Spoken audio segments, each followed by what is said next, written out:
everyone. Welcome to another Tuesday Newsday. I'm Alternis. Oh, I am not muted, so I'm going to take care of that. There we go. And I'm Alternis. I'm the Community and Marketing Director for Catalyst. And I'm here again with Keith. Hi, Keith. Oh, you're muted. And I am muted. Yes. Hello. Hello, it's good to see you. Keith Hahn, Zottel on all of the battletech places. I'm excited to have you back on to talk more about the playtests and how that's going. We have a new one that started today, I believe. Yes. So we'll talk about all of the things and then do some Q&A at the end. So exciting stuff. Thank you all for being here. I don't have a ton of news, nothing that's really changed from last week. I don't have new release dates for next year yet, and business as usual on all of the stuff.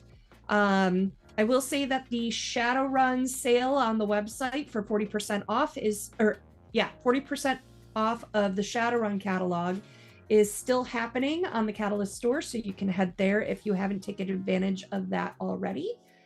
And let's see, I've got some links for you guys that the moderators are going to help me drop. My dog's walking on papers. All right, here we go. We've got the Shadowrun sale link. If you guys can drop that in chat. I already talked about that one. The second playtest packet for the classic battletech launched today. Check out the proposed mobility rules. So if you guys can drop that in chat, we'll probably drop that a few times in chat today, since that's what we're talking about. The Core, a Battletech Anthology Volume 1 audiobook is now available on audio, so you can check that one out as well as Shrapnel number 22. And I believe, because tomorrow is the release for Gothic, and I believe the next Shrapnel is a Gothic themed one, so that'll be fun. The Good, the Bad, and the Sinless by Stephen Dedman is available and out on the Catalyst or on the digital store.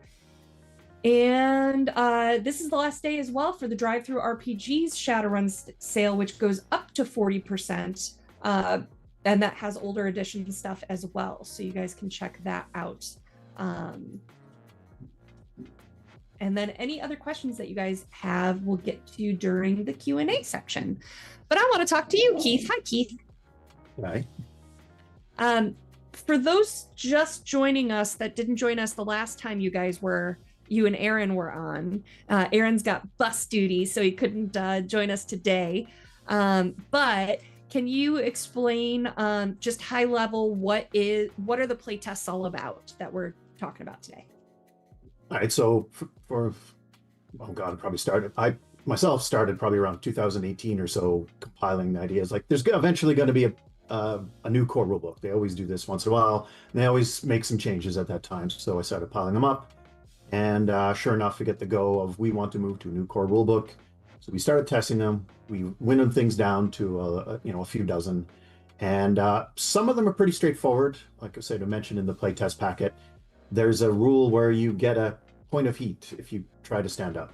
Well, you don't really need that. It's the only thing in all of movement that is an exception for heat. Let's just get rid of it. We don't really feel we need to test stuff like that. That's just the decision we'll make, and we're fine with it. But there's a bunch of stuff that Battletech's a complex game with a lot of moving parts. And it can be easy to go, well, okay, this looks straightforward, but you missed 35-ton mechs on pavement, in bug storms on Tuesdays with blue socks, and PPCs manufactured between 2750 and 2753, and therefore everything is ruined. And I don't mean that frivolously. I mean, like, seriously, there's obscure interactions, but given enough people and enough games, those will come up. And we don't want something that breaks the game. So part of this is sanding off those, oops, you screwed up parts, and hopefully then the rule still works. And other bits of it is we may have just missed something outright that this isn't going to work at all.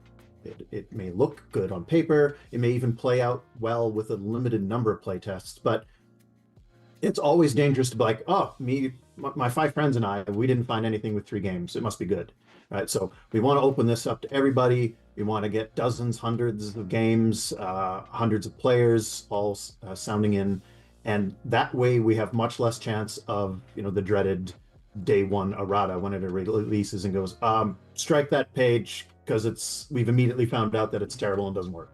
So And you've that's the worked idea. on errata a long time for BattleTech now. Yeah. And what is the overall goal of this core rulebook redo? Is it a new edition? Well, I mean, we try to be very clear in the playtest packet. No, it's not a new edition, but let's be realistic with each other. There's no such thing as a definition for a new edition.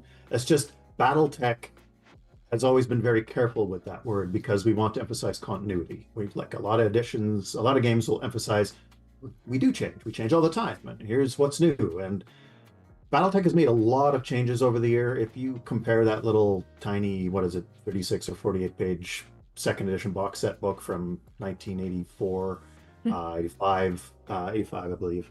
It's on the surface, it's the same game, but there's been tons of changes. So each time there's a new core book that comes out, ASA and then CGL made a bunch of changes. They'd like, well, massage this, add this. Usually it was in the format of more. Like, okay, we'll explain more things, we'll add more gear. But there's always been these little bits. So for us, we thought, what would we call a new edition? And that's record sheets. It's a big thing. If you have to throw out the old record sheets, if you can't play with your old books from the 80s, that to us is what we consider a new edition. But others might disagree, and that's fine, because again, there's no formal definition. I'm not going to chase you down if you don't agree that this is in fact a new edition. Whatever. So that having been said, what's the big goal? Oh, sorry, go ahead. Does the new book make the Mech Commander's handbook obsolete? The idea is it's going to replace the Battle Mech Manual, and it's going to replace Total Warfare. So yeah, in that way, yeah, it'll be we'll have one book instead of two, but at the same time, there'll still be supplements. So the new core rule book is focused mostly on mechs, but not entirely. But no matter how it was done, no matter who was in charge of this, BattleTech has grown over decades to the point it is impossible to have everything in one book. Like, it just can't be done. People who's like, just put everything in one book. It's not possible. That'd be a big chunk. Sales. Yeah, it would be an enormous book with a hideous price point that no one would want. And then most people that buy it would be like, why do I have to constantly flip through the Zeppelin and support vehicle and whatever other units I don't use rules to get to what I personally like? So we're still doing the supplement model. There will still be more supplements after the core rulebook, but we do want to kind of make it so that the new core rulebook is more of a one-stop kind of thing. So it'll have a more robust mission generator than Total Warfare. It'll have a bunch of the weather and environment rules that are currently in tactical operations. Not all of it, but your average Terran environment stuff. You should be able to deal with rain, wind, snow, just in the core rules. But at the same time, that won't cover lava or zero gravity or bug storms or more niche stuff. We'll push that off more to supplements. But the idea is that most of the time, what you're going to need will be in this new core rulebook in a way that really isn't right now, because right now, if you're playing in any sort of modern era, you're going to want Total Warfare, and you're probably going to want tactical operations because it has mountains of gear that have since become, in the last 15 years or so, pretty standard in any modern play. So we're going to shift a bunch of material out of there to core. Okay. Things are changing. So let's talk about the last time I had you on a few weeks ago. You talked about the first playtest packet. What was included? Three-part question here. What was included in that piece? What feedback did you get? And was there anything that surprised you that came back? The first playtest packet had just two rules because they were the biggest by far. And we're just like, we'll start with the big stuff. And we want the most eyes on that because we knew they were the biggest changes. We don't anticipate doing changes of that scale throughout the whole test. So let's put the big stuff first. And the first one was a change to ammo explosions. Broadly, a philosophical sort of change. There was kind of two schools of thought there. Should you have big boom or small boom? And right now, current rule is big boom. If you get hit, you probably die. just you're dead. It's obvious exceptions and so on, but it's pretty devastating. And small boom, those people are like, it would be nice if it wasn't just binary. Like if there was a little more room for I am hit, but I am still alive here. So we shifted to that in testing. That's going pretty well, I think. People who just like things to explode in giant fireballs are not going to be happy, and it doesn't matter how we massage the numbers. It's different from that. But there's going to need to be a little more work on it, I think. We tried to pick one sort of happy middle zone for damage, and some people are like, that's too little, some people that's too much, kind of a Goldilocks thing. So we'll probably massage the numbers, but we like the concept, and I think the playtest feedback on that has been pretty solid. The other thing was bigger. That was getting rid of side hit location tables, so that when you come up to someone on the side, you have a better chance essentially of hitting what's on that side without a need for a new table. It really concentrates the damage. In theory, well, no, it definitely is quicker once you figure out how it works. It was much quicker because you don't have to have extra tables. But the damage concentration is pretty powerful, and there's a lot of people commenting, I think, that this is showing in my playtest games, I'm getting a real sense that it's just pretty easy to delete mechs by focusing on the side. So we're not done yet. It's still going to run for a few weeks. I have some outside of this public playtest. I have some specialist playtest teams specifically working on that. I found a group of wonderfully ruthless tournament players who they know every in and out of battletech. They play to win. They know what they're doing. I gave that to them and said, break it, please. If it doesn't work, I want to know. So I'm still waiting for their feedback. We're still testing. But I'd say tentatively right now, I'm kind of cautious on that. I mean, it is a playtest, right? We weren't just saying, we're doing this, we just want your vote of approval. If this doesn't work, we will cut it. And so I'm cautious on that one, broadly positive on the explosion change with maybe some caveats. So today drops the playtest packet 2. What's included with that? That's a whole bunch of stuff we broadly kind of themed as mobility, stuff that affects your movement speed, stuff that affects how easy it is to tub thumping effects. I get knocked down, I get up again kind of deal. So a lot of piloting skill roll stuff. A lot of this stuff came from Randall Bills, the managing director for Catalyst. He was saying, okay, I have to get into the weeds a bit here for mechanics. So right now, there is a rule for hips. The hip actuator is a part of the mech, and it has a sort of an odd rule. It works unusually compared to a lot of things for the leg, where if it hits, it overrides, it has its own effect. So first it does something by itself, but it also overrides a whole bunch of stuff that might have happened to the leg before it was hit, but it has no effect on things that happen after it was hit. It's awful. It's terribly confusing because in the end, it means you have to have chronological damage tracking for everything in the leg. You need to know not just when the hip was hit, but everything else in that leg, because you have to make sure, okay, this doesn't apply now because it was canceled by the hip, but this happened later, so it does apply.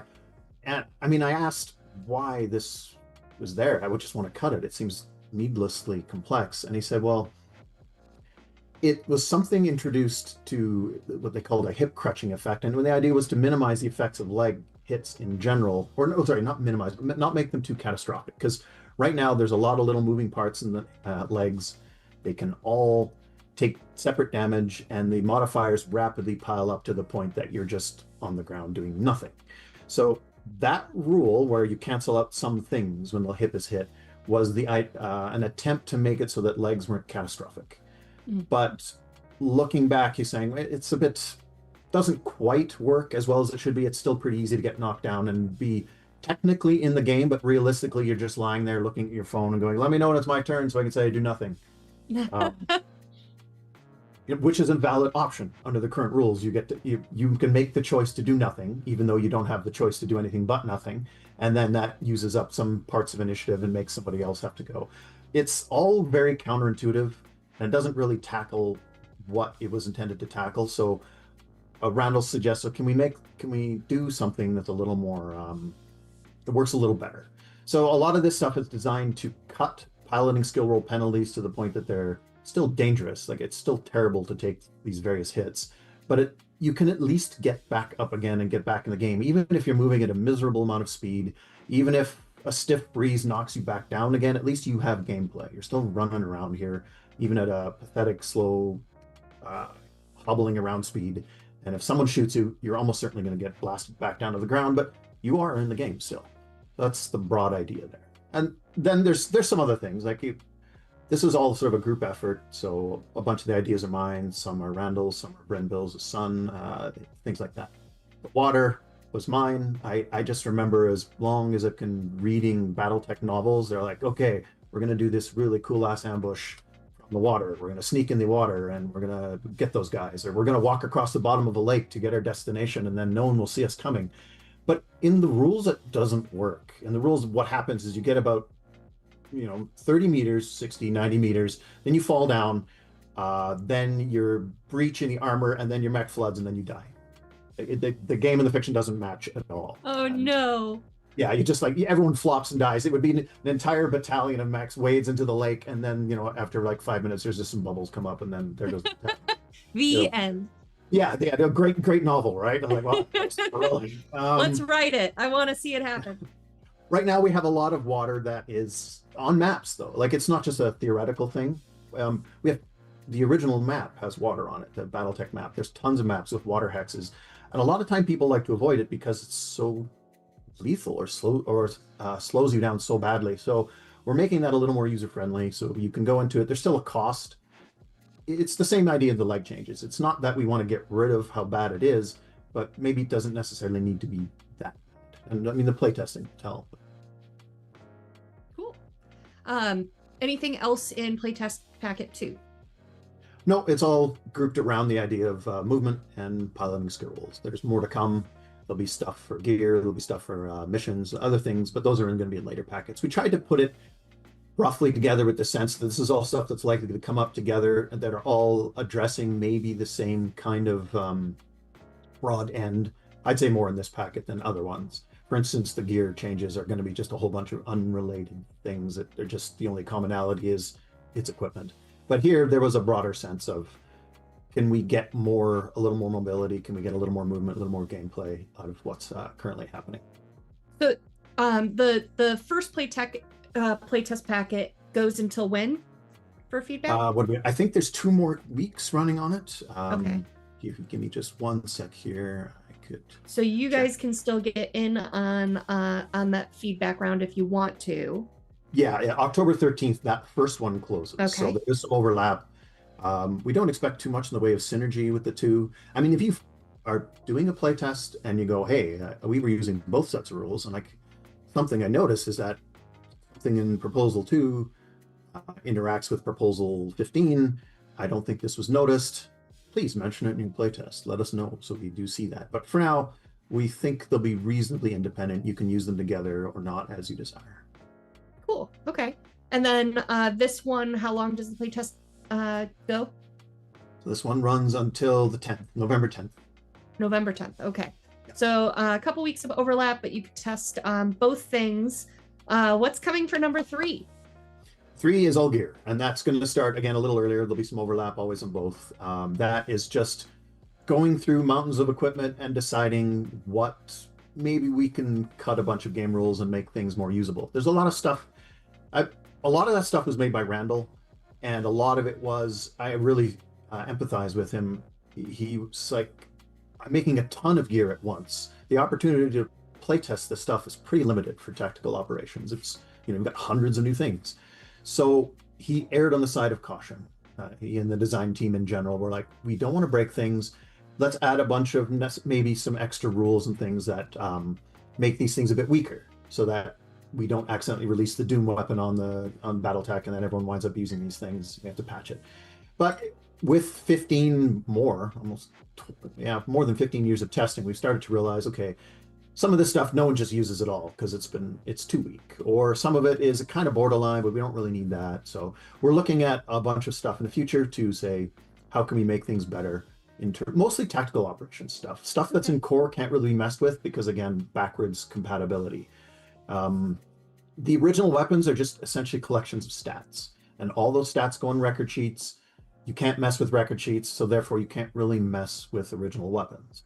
It's the later weapons that have these long game rules sections underneath. It does so-and-so and so-and-so circumstances, has this special ability.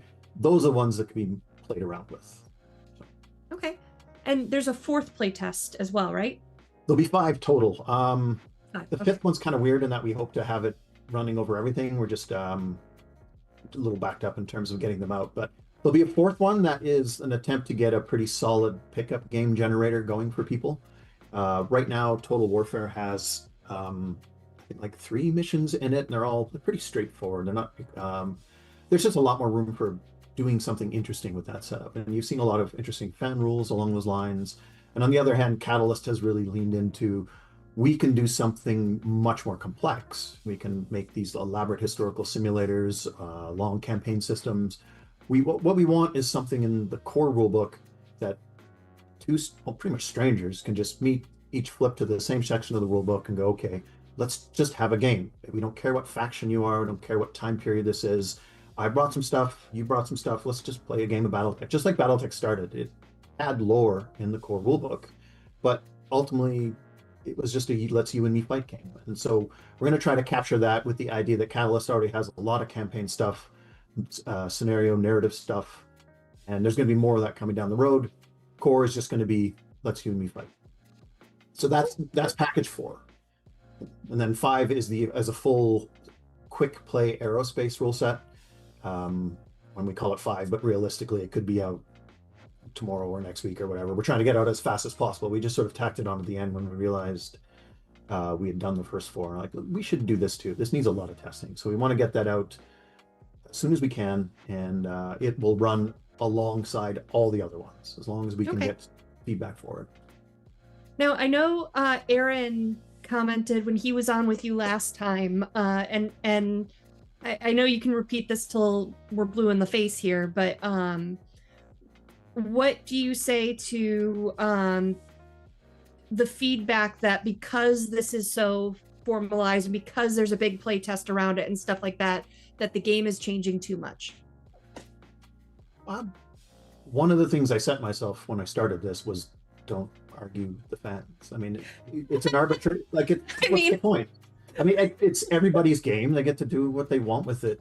And it's a personal threshold. And the same thing I was saying at the beginning, right? Like, there's no formal definition for addition. Similarly, there's no formal definition for the game is changing too much. One person's not enough. I'm also going and am hearing, it would have been nice if you'd moved this game into the 20th century. Like, I mean, come on, there's been a lot of game design updates. This could be much better, and by their definition of better. Could be smoother, could be less granular. Ultimately, we're going to do what we all generally can come to an agreement on is best for the game as we see it. People will vote on the forums, people will vote on various social media places, and ultimately people will vote with their wallets. We think it's good. We like what we're doing. Surprise, surprise, or we wouldn't be doing it. But it's perfectly fair to say, no, this is too much for me and I'm out. I hope that doesn't happen too much, but if it does, well, if it does, if you're worried it does, you can get your copy of the battletech manual now. Yeah, I mean, you can still buy battletech manual, Total Warfare. We're reprinting both of those. Battletech manual just went to reprint.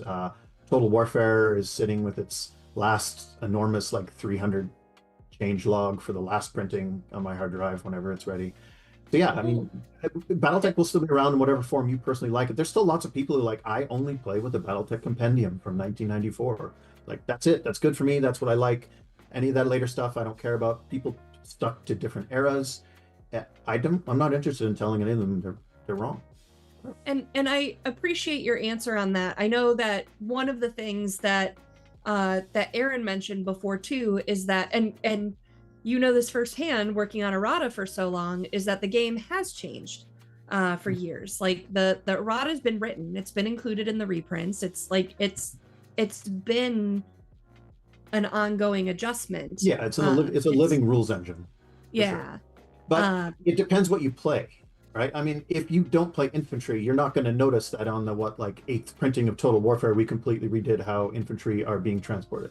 Like, they transports don't pay movement points to release their payload anymore of infantry. That's enormous if you play infantry in transports. If you don't, you're like, nothing has changed.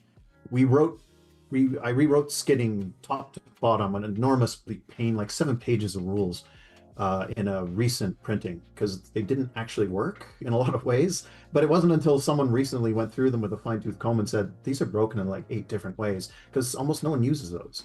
But if you were one of those guys who did, wow, you need the most recent printings because they know how it actually works. Like that's what I meant earlier by saying battletech is a lot of different games, and the idea of putting everything into one book would please like 50 people because they play all those rules and they would notice all those changes. But otherwise, it's everyone will have their own personal threshold of why is this stuff X that I don't use here? It's in my way. Why wasn't this in a supplement?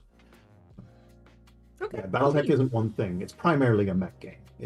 Mechs are most popular. Will always be the most popular.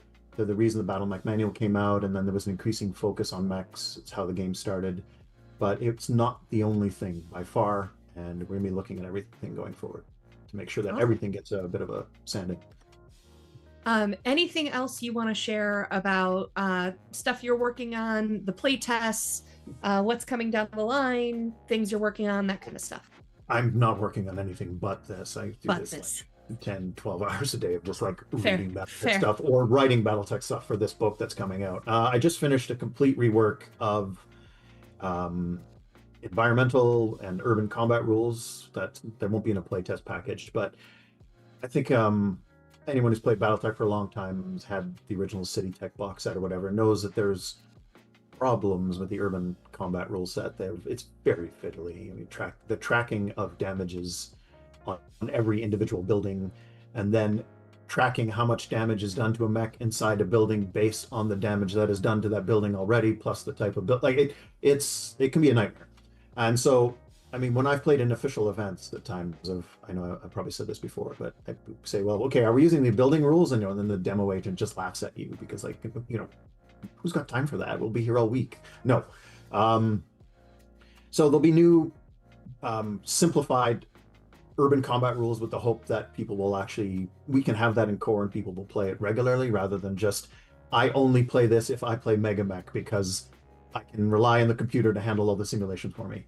Similarly, new weather rules, the tactical operations rules debuted a lot of that weather stuff, but the philosophy there was everything should affect mechs, and everything that's an effect should be at a hit penalty, which means essentially it comes down to any weather of any kind. Mechs are just kind of flailing at each other hopelessly, never hitting anything. So reworking all of weather to try to make that it feels like an environment you might be interested in using rather than going, oh God, no, the weather rules, please kill me now. So that's what I've been doing for the past week. Those are done. Now on to the next thing. I have to start take all my preliminary notes for missions and whatnot and start turning that into the playtest packet for that and get some testing on that before we get that out. So yeah, that's what I have going forward. Okay, cool. Well, we've got some questions from the chat, so let's go ahead and pivot there. And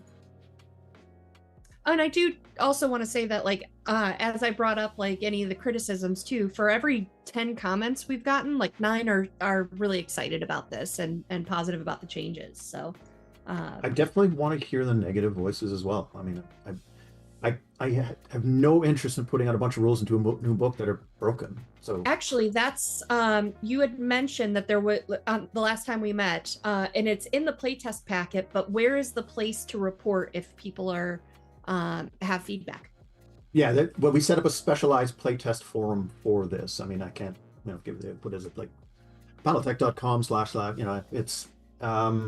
it's in the playtest packet. You have, yeah, okay, it's in the packet itself, but you'd have to go to the site to get the packet. So presumably, but if not, if it was passed around, yeah, click on that link, it'll take you there. There's this forum just for that. Please don't report core issues on Discord. Like in 30 seconds, it's gone forever, and I'm not going to see it.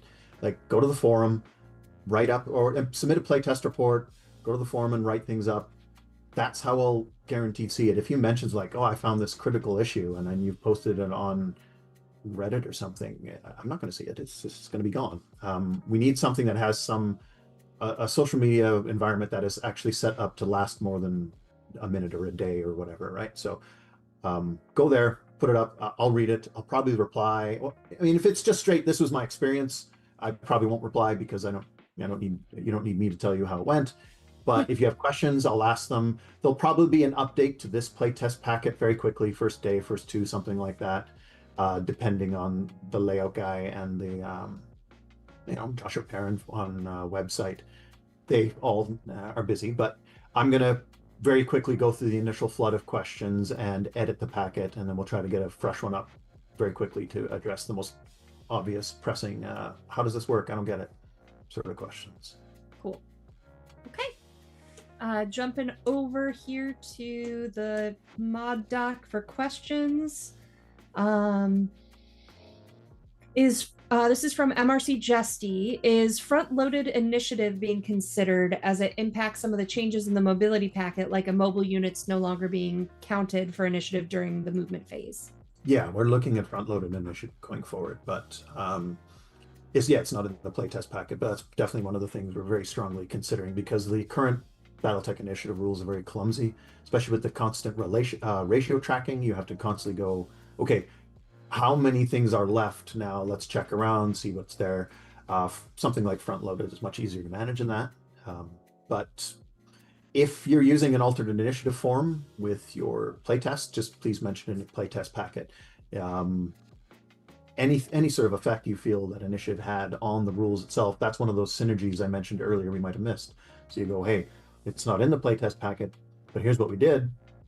And here's what we found. Now, that having been said, I would ask people not to go too crazy on piling on non-standard rules. Like if you're using SPAs and all sorts of other quirks and things, you're not really playing the standard game, and that's what this is designed to test, is the standard game. All of that stuff is going to be massaged in different ways later. So please don't try to pile on too much optional stuff because it's really going to warp the value of your playtest.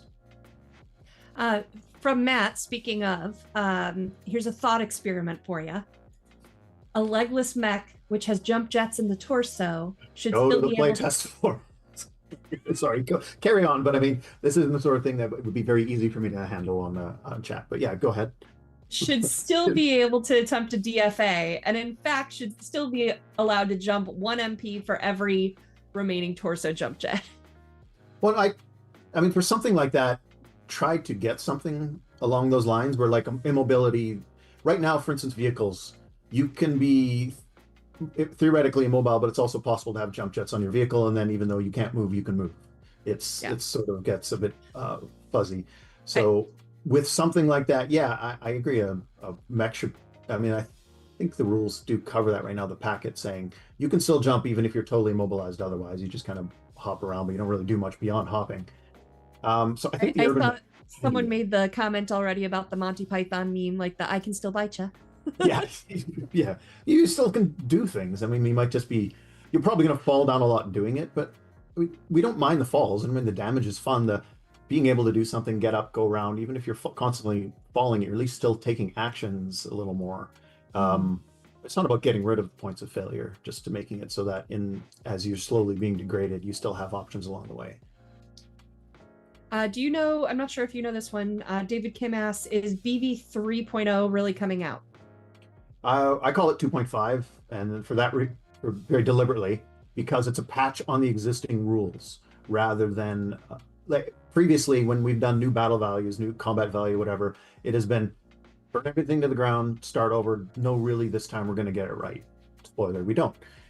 So instead, battle value 2 has known points of failure.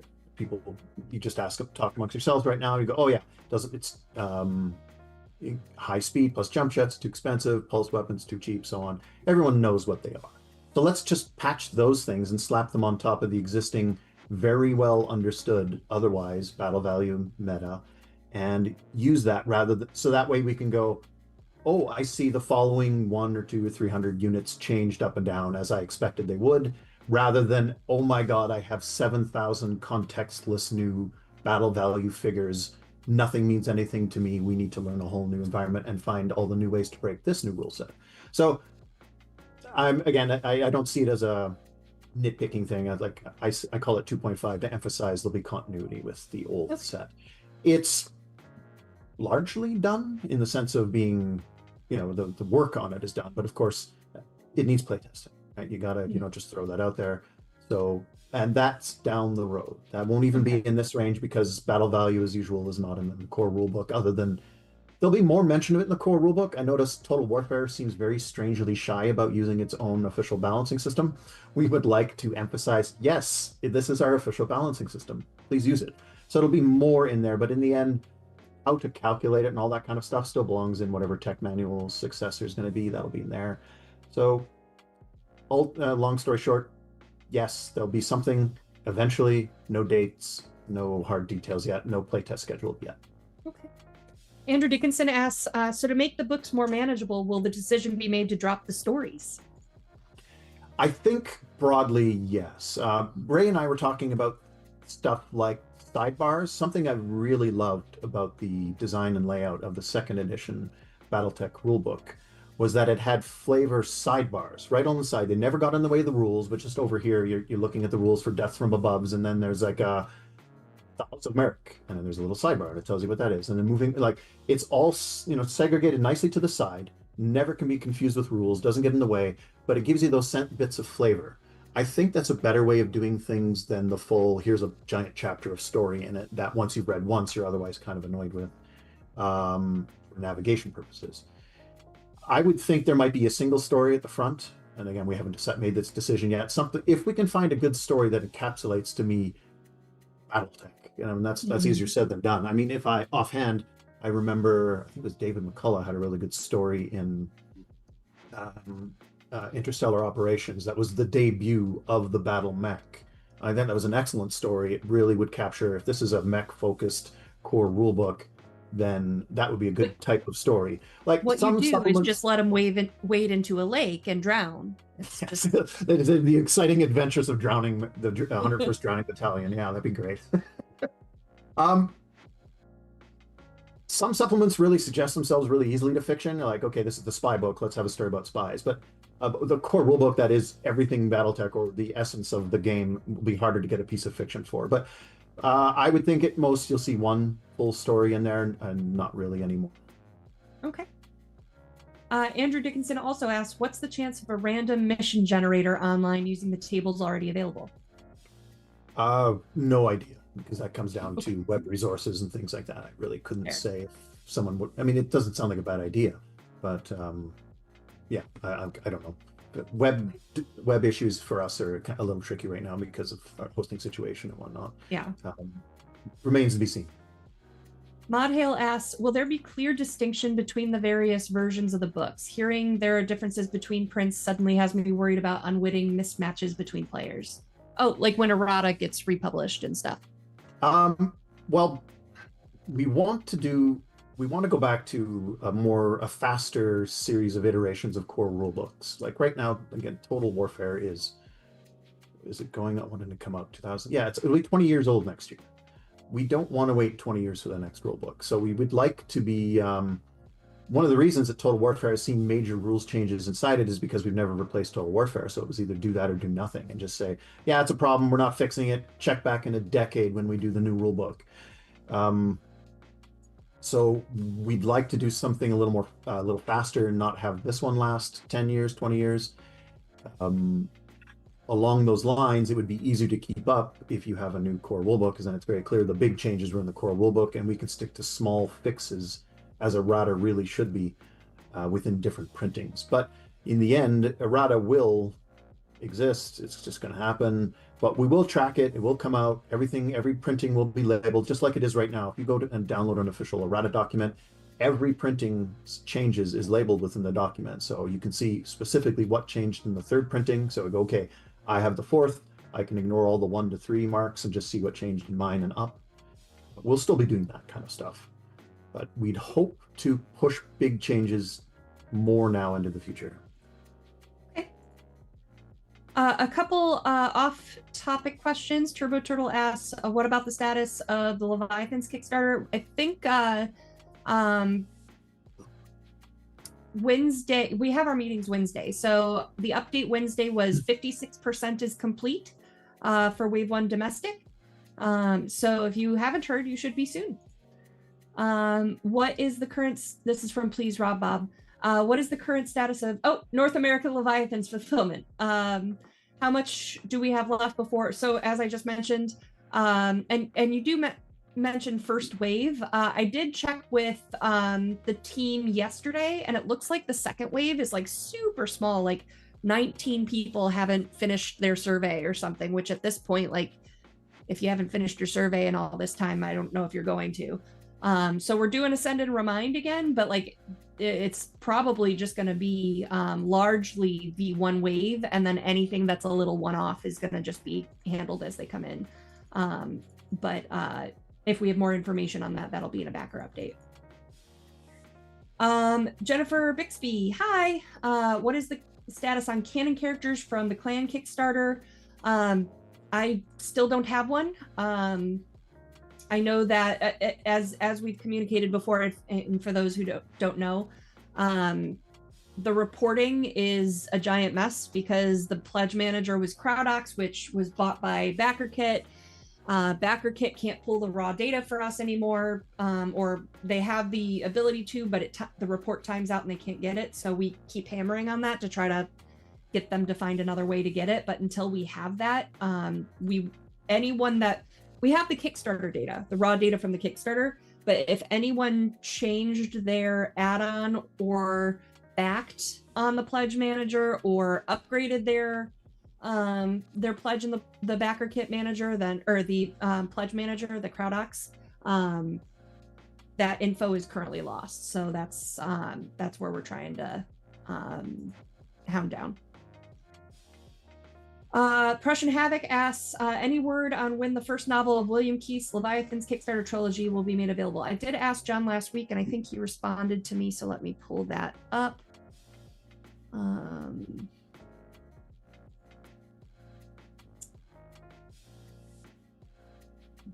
John.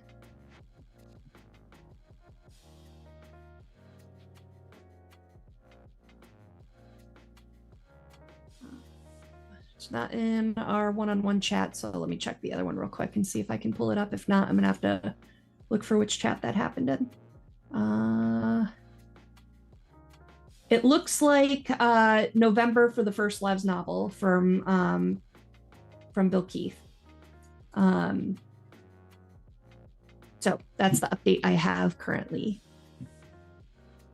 Oh no, I lost my spot. There we are. Prussian Havoc also asked, for last year's PAX Unplugged, the possibility of a Leviathans event being held on the USS Olympia in nearby Philadelphia Harbor was discussed. Might that happen this year? Not at PAX Unplugged. We are still absolutely open to doing that and looking at it. We just want it to be tied with retail release. And until we know when a more firm timeline on international fulfillment for Leviathans, we won't be planning for that. Let's see. Aster 117 Aster asks, this is for you. Can we combine both playtest packets in single games? Yeah, absolutely. Go right ahead. We don't really expect any sort of. I addressed this sort of earlier. The idea that we don't think there should be any serious overlap in terms of, I got this result with one, this result with two that really messes with one or something like that. They'll obviously be different if you're using different rules, but otherwise there shouldn't be any issue with doing it individually, combining them, however, it'd be fine. If you do find something though that you think is definitely, you guys don't realize how important it is when you mix this change with this change, then yeah, mention that in your playtest reports or make a post on the forum if you don't have enough room and you feel the need to go into it more, because yeah, I want to see that. Cool. I've got more questions populating from the mods as we go here, so bear with me, guys, if I'm a little behind. MRC Jesty asks, once all the playtest packets are out and they have run their course, will we have the opportunity for updates and a dialogue via forums or something to see how feedback is going? Not really sure what that would look like. I mean, I'm sure we'll put out a list of, in the end, what has made it in, what hasn't, what we've done, like a final sort of change log to the new core rulebook. There are developer notes on this. I mean, any of you who saw the leak saw a giant pile of developer notes as to, okay, here's why I think this change should be made. We'll probably pull some of those in when we do the final list. Here's why we're doing this. And I mean, I hang out on the forums. I'll be around if people want to talk to me about why we did X or Y. Yeah, I'm game for that. But I'm not sure how much of a formal process there'd be besides what I just listed in terms of a proper change log. We want to make sure everyone sees it so that you're not in the middle of a game and someone flips to the book and goes, oh, damn it, they changed how the lower arm actuator works, and that wasn't in the playtest packet. I missed it. Now my game is ruined. So we'll try to list everything for sure. Cool. MRC Jesky also says, honestly, thank you guys for even doing this playtest at all. I know it means a lot to me and my Coolant Pod co-hosts that you're even interested in our opinions as players. I look forward to a dialogue. I've been a big believer in playtests ever since we've started. I mean, there were some rule sets Catalyst put out that were not playtested. I don't mean big like battletech itself or something, but occasionally, especially when it comes time for the Gen Con Death March, we got to get a book out. And so we had limited time for playtest, and it was felt based on individual developer decision. Oh, this is pretty solid. We think it's good. And then it gets into the hands of hundreds, thousands of people, and the years roll by and you find out that it isn't. So I just want to avoid that. It's not about whether one or two people are reasonably perceptive, but you cannot generate the kind of data, no matter how perceptive one or two people is versus 100, 1,000 people, dozens and dozens of games per person over years. We all have a limited amount of time, but we can generate a lot of games in just 6 weeks and finding out all sorts of useful stuff already. If we weren't doing this, there'd be just piles of errata already, even if we assume the rule goes through. The wording on some of it was bad, and stuff is not being, like right now, there's a bunch of comments on this new packet. Well, what about this? What about this? What about this? We would have had to errata all that. Playtesting is excellent for this kind of stuff, of saying, you didn't consider this, make sure you do. So I love it. It makes everyone's eventual rulebook better. I hate the idea of people spending money on something that is immediately largely broken. Why not take advantage of all the huge player base Battletech has and turn it to good, make it really useful for everybody. Because we have a little time here, I'm going to ask some of the nitpicky, enter the weeds questions for you. So feel free to just say, please go to the forums. Because that's fine. But if you have an opinion or a thought, Andrew Dickinson asks, for side tables, roll 1d6, roll a 1 to 2, use the front tables, 3 to 6, use the new side version of the front. Would that work? I don't know. This is too important to be doing like off the cuff things like that, right? Like Fair. You'd have to model the statistics for all of that from scratch and see how it goes. The whole idea is that it's so complicated, you can't make off the cuff decisions. You need to test this stuff at the table and get not just once, but a lot. So yeah. This is from Calixus CSI. Are there any changes in the pipeline to tone down the power of Jump 7+ mechs? Yes. They remain a serious problem with the game balance, especially with pulse lasers. Yeah, well, that would be all on the battle value side. There's a specific significant increase to pulse lasers. Well, really anything with an accuracy bonus and a similar discount to anything with an accuracy negative, which all just comes down to the same root thing of the battle value system didn't accurately model how much of a swing on a 2d6 scale accuracy modifiers are, either positive or negative. So because those little jumpy guys love pulse weapons, they'll be more expensive because pulse weaponry is going up. But there's probably going to, that one was one of the things that's not actually done yet in the 2.5 revision. There'll probably be some kind of extra tax speed factor wise when you get to jump 7, because that is that magic number that everyone likes to aim for. It is the part where you see a huge swing in battlefield efficiency. So that will probably be a little more expensive as well. But we also have to be careful not to overprice things that are just moving 7. Normally, it needs to be tested. But yeah, you will definitely see something. We've already costed out how much pulse weapons will cost, and it's distinctly more. Okay. Jennifer Bixby asks, what is the biggest change you remember from TW in general? TW. From older rules in general. It's being like adjusted. to the playtest packet, or Yeah. like that happened in the when that book came out? That happened since that book came out. Oh, it kind of depends what rule set you play. That's what I mean by the sense of like Total Warfare has many games in a single cover. I mean, if you play Aerospace, it's been heavily rewritten multiple times. In a lot of areas, like first printing Aerospace versus 12th is huge numbers of changes. But if you don't, you wouldn't notice any of that.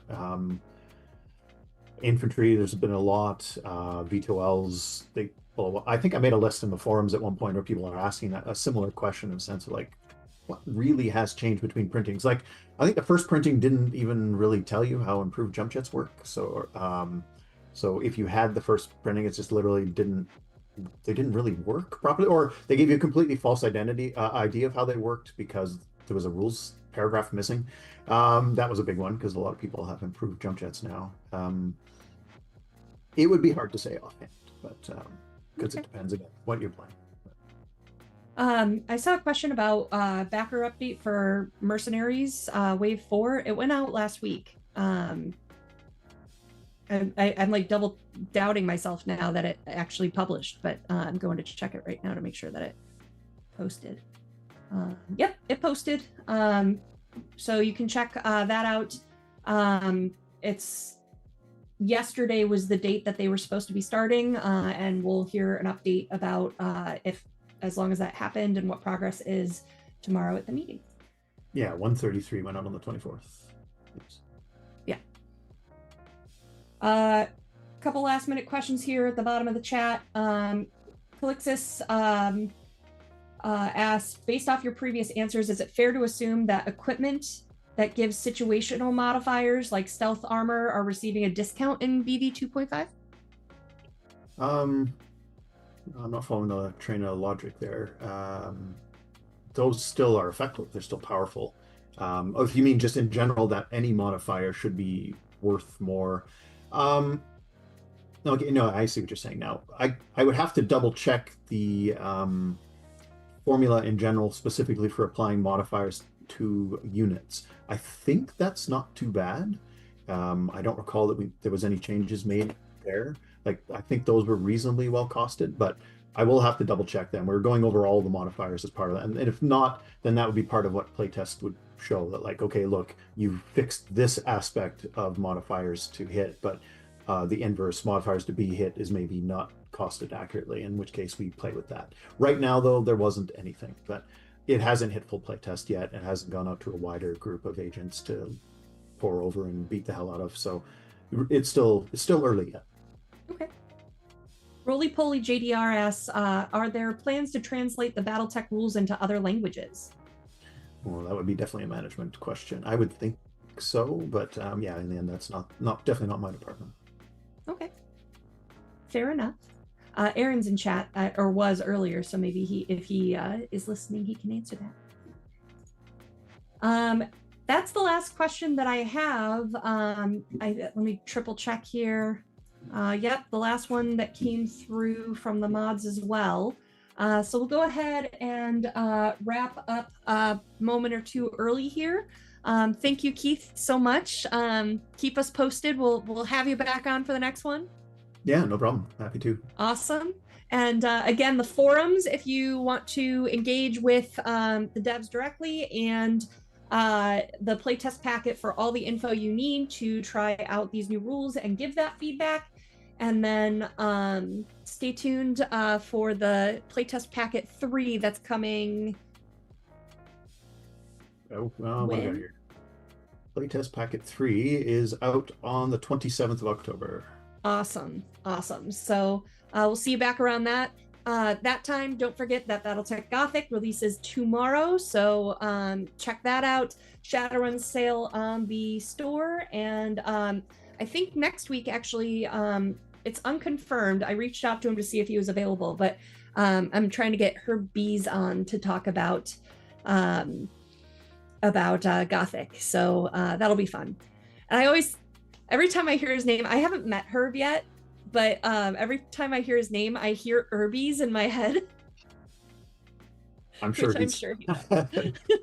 I'm sure he's had that one a lot. I'm actually kind of curious because I never realized how it was pronounced until I've actually heard you say it. So, but yeah, now that I'm thinking about it, I wonder if he's got a bunch of custom shirts or something. Yeah, it'd be fun. So we'll be back next week. Thank you all for being here. Thank you for being here, Keith. Cheers. And we'll see you next time.